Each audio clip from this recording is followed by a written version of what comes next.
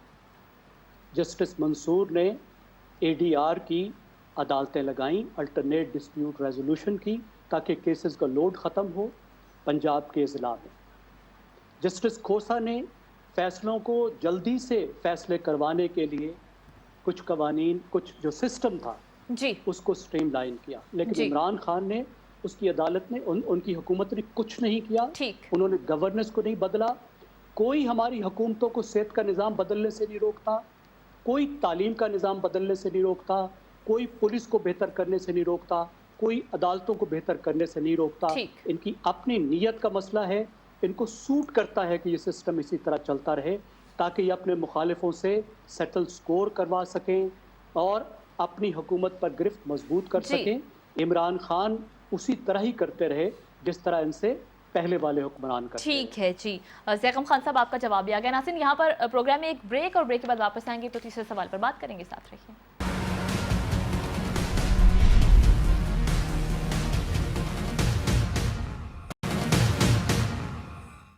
Welcome back. ناظرین تیسرا سوال میرا مہمانوں کے سامنے، معاشی استحکام کی حکومت کی جانب سے دعوے کیے گئے، کیا یہ دعوے درست ہیں؟ اس کے برعکس ملک میں مہنگائی کی شرح میں ایک بار پھر سے اضافہ ریکارڈ کیا گیا ہے۔ نسیم صدیقی صاحب۔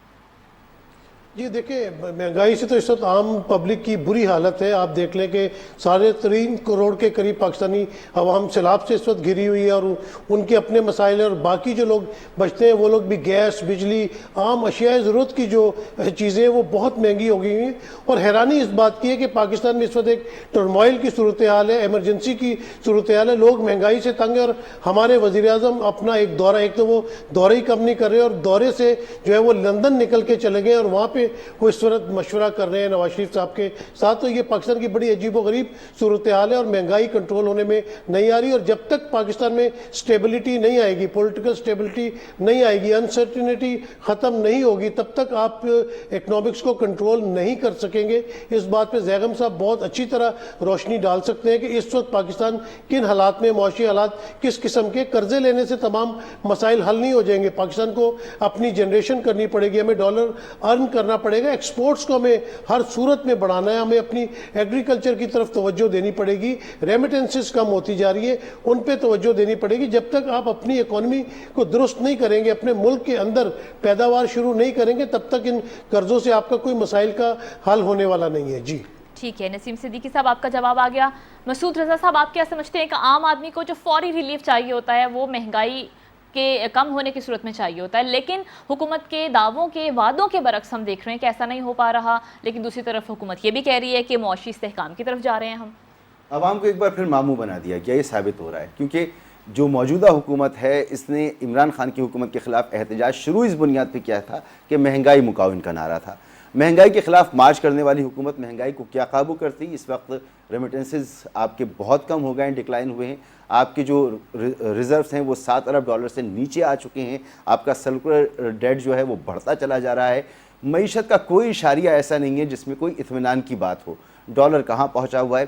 تو یہ حکومت یہ پتہ نہیں سمجھنے میں کیوں قاصر ہے کہ ملک میں سیاسی اسٹیبلٹی کے بغیر آپ کاروبار نہیں کر سکتے. آپ کے انرجی کے شدید مسائل موجود ہیں. لیکن کیا ہے اس حکومت نے؟ اس حکومت نے کیا یہ ہے کہ نیب کا قانون تبدیل کیا ہے, اس نے ایف آئی اے کو اپنے لیے استعمال کیا ہے, اس نے ہر وہ ریلیف لیا ہے اپنے لیے. یعنی نواز شریف صاحب ایبسکانڈر ہیں, ایک طویل عرصے سے ایبسکانڈر ہیں. ان کی پارٹی کہہ رہی ہے کہ اب بیماری مانے نہیں ہے پاکستان آنے میں, حالات مانے ہیں کہ حالات ان کے موافق ہو جائیں تو وہ پاکستان آ جائیں. ان کو ماشاءاللہ ڈپلومیٹک پاسپورٹ جاری کیا گیا ہے. تمام کے تمام زرداری صاحب نے جو قوانین میں تبدیلیاں ہوئیں اس سے فائدہ اٹھایا ہے. اس پوری حکومت میں موجود جماعتوں میں جو صحیح کیسز تھے یا غلط کیسز تھے, قانون تبدیل کر کے آپ نے اس کے لیے اپنی ایک راہ نکالی ہے, یہ ساری کوشش کی ہے. مہنگائی تو آپ دیکھ رہے ہیں بتدریج بڑھتی چلی جا رہی ہے, سرکولر ڈیٹ آپ کا بڑھتا چلا جا رہا ہے, ریمیٹنسز آپ کے نہیں آ رہے ہیں. کوئی اشاریہ ایسا نہیں ہے جو کہ موافق ہو معیشت کے. تو ایسی صورتحال میں اسی لیے یہ مطالبہ زور پکڑ رہا ہے کہ خدا کے لیے کوئی ایسا سولوشن نکالیں. آپ کو ارلی الیکشن کی طرف جانا ہے, آپ ارلی الیکشن میں جائیں. آپ نے جو کچھ بھی کرنا ہے ملک کا اگر آپ نے سوچنا ہے تو پھر ملک میں سیاسی استحکام لے کر آئیں. یہ ذمہ داری صرف ایک پارٹی کی نہیں ہے. اگر عمران خان کو بے چینی موجود ہے تو پھر پوری پاکستان میں اس کی بے چینی ہے. آپ بھی سکون سے نہیں ہیں, پاکستان کو بچانے کی بات کر رہے ہیں, تو پھر پاکستان کے لیے فیصلہ کیجئے اور اس تناؤ کے ماحول کو ختم کرنے کے لیے بیٹھیے, راہ نکالیے. ٹھیک ہے جی, بڑا اچھا جواب دیا مسعود رضا صاحب آپ نے. ضیاء خان صاحب آپ کیا کہیں گے؟ دیکھیے سمینہ صاحبہ, جو آپ نے فگر بتائی ہے وہ منتھ ٹو منتھ انفلیشن کی ہے, یعنی پچھلے مہینے سے اس مہینے مہنگائی کتنی بڑھی. اصل تصویر جو نظر آتی ہے اگر ایئر ٹو ایئر کریں, آپ پچھلے سال سے اس سال کا موازنہ کریں تو ہماری مہنگائی میں کو 29% اضافہ ہو گیا, تو 1/3 کے قریب. آپ اندازہ لگائیے, اور یہ وہ مہنگائی ہے جو غریبوں پر اثر ڈالتی ہے. یہ ان چیزوں کی مہنگائی ہے جس کی ایک غریب آدمی کو ضرورت ہوتی ہے, جس کے بغیر اس کا کوئی گزارا نہیں. سبزیاں, گندم, آٹا, چاول, گھی, یہ وہ سب چیزیں. اور اس عرصے میں ایک غریب آدمی کی, اور غریب کیا ایک مڈل کلاس آدمی بھی, اس کی آمدنی میں کوئی اضافہ نہیں ہوا. تو لوگ اس تکلیف سے دوچار ہیں جس پر نسیم صدیقی صاحب نے, مسعود رضا صاحب نے بہت اچھے طریقے سے روشنی ڈالی. لیکن مسئلہ یہ ہے کہ جس وجہ سے یہ سب کچھ ہو رہا ہے پاکستان میں وہ نہیں بدل رہا ہے. جب مسلم لیگ کی حکومت 2018 میں گئی تھی تو وہ پی ٹی آئی کی حکومت کو ایک بحران دے کر گئی تھی, اور جب پی ٹی آئی کی حکومت گئی ہے تو مسلم لیگ نواز کو ایک بحران دے کر گئی ہے. اور اس بحران کی بنیادی وجہ وہ ہے جو نسیم صدیقی صاحب نے بتا دی کہ آپ امپورٹ بہت زیادہ کرتے ہیں, ایکسپورٹ بہت کم کرتے ہیں, جس کی وجہ سے آپ کا کرنٹ اکاؤنٹ ڈیفیسٹ پیدا ہوتا ہے. آپ کے ڈالر جو ہیں, آپ کو بہت سے ڈالروں کی ضرورت ہوتی ہے. اس سال آپ کو 35 بلین ڈالر چاہیے. آپ کو جگہ جگہ اس کی وجہ سے بھیک مانگنی پڑتی ہے اور آپ کا گزارا نہیں ہوتا, آپ کا روپیہ گرتا ہے, ڈالر مہنگا ہوتا ہے اور اس کی وجہ سے مہنگائی آتی ہے. دوسری بات یہ ہے کہ حکومتیں ٹیکس نہیں لے پاتی. بہت سے سیکٹرز ہیں جن کو چھوڑ دیا جاتا ہے. پاکستان کی 1/4 آمدنی, پاکستان کی 1/4 معیشت جو ہے وہ ٹریڈر کے پاس ہے, جو تقریباً ایک آنے کا ٹیکس بھی دینے کو تیار نہیں. تو جب یہ ہوتا ہے تو پھر ہزاروں ارب روپے کا بجٹ کا خسارہ ہوتا ہے, وہ بھی آپ ادھار سے پورا کرتے ہیں.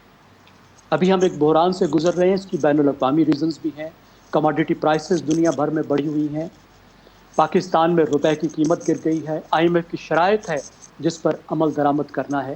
ایک حد تک تو حکومت کے دعوے ٹھیک ہیں جی کہ کم از کم آئی ایم ایف میں ہمیں وہ واپس لے گئے ہیں, پاکستان کو دیوالیہ ہونے سے بچایا ہے, بین الاقوامی تعلقات انہوں نے بہتر کیے ہیں. لیکن ان کا علاج وہی ہے جو عمران خان نے کیا, جو اس سے پہلے کی حکومتوں نے کیا, کہ پاکستان میں ترقی کی رفتار کو کم کرو, جس کے نتیجے میں درآمدات کم ہو جائیں گی تو معیشت سنبھل جائے گی. ٹھیک. اس کے علاوہ ان کے پاس بھی کوئی علاج نہیں ہے. پچھلی حکومت کے پاس بھی کوئی علاج نہیں تھا, کیونکہ یہ پیداوار کو بڑھانے کو تیار نہیں ہے, معیشت میں وہ دیر پا تبدیلیاں کرنے کو تیار نہیں ہے, جس کی وجہ سے ملک صحیح سمت میں جا سکے. ٹھیک ہے جی, جواب آ گیا. انیکا نثار صاحبہ آپ کیا سمجھتی ہیں؟ وزیر اعظم شہباز شریف نے سب سے پہلے یہ کہا تھا کہ ان کی پہلی ترجیح ہے کہ مہنگائی کے مارے عوام کو ریلیف دینا ہے, لیکن نہیں ایسا ہو پا رہا ہے, کیا وجہ آپ سمجھتی ہیں؟